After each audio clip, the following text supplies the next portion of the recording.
Endi siz bilan ish jarayonining eng amaliy qismi ish vaqti rejimi haqida gaplashamiz.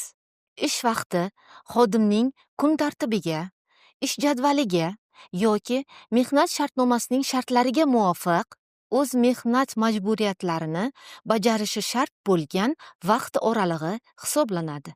Bu shuni anglatadiki, siz ish joyingizda bo'lishingiz kerak bo'lgan aniq vaqt bor.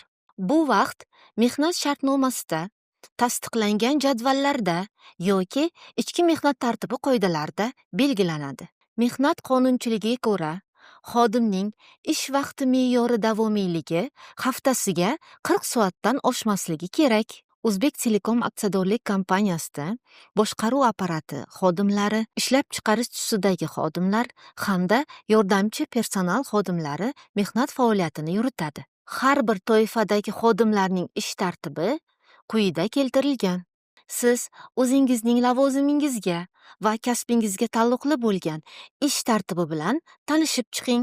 Bayram kunlari barcha xodimlar uchun ish vaqti kamida 1 soatga qisqartiriladi. Bu umumiy me'yor. Bu vaqtlar uchun ish tartibi va qo'shimcha to'lovlar qonunchilik va ichki mehnat tartibi qoidalariga ko'ra alohida tartibga solinadi. Xodim uchun ish jadvalidan ortiqcha ishlangan vaqt ish vaqtidan tashqari ish hisoblanadi.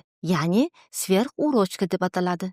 Bilib qo'ying, ish vaqtidan tashqari ishlar faqatgina sizning roziligingiz bilan belgilangan tartibda amalga oshiriladi. Mehnat qonunchiligida ish vaqtidan tashqari ishning muddati ketma-ket 2 ish kuni davomida 4 soatdan oshmasligi kerak. Agar ish sharoiti zararli va og'ir bo'lsa, kuniga 2 soatdan oshmasligi kerak. Endi siz mehnat muhofazasi, xavfsizlik texnikasi, ishlab chiqarish sanitariyasi va ish vaqti haqida ma'lumotga ega bo'ldingiz. Bu mavzular sizning huquqlaringiz va sog'ligingiz uchun asosiy tayanch hisoblanadi.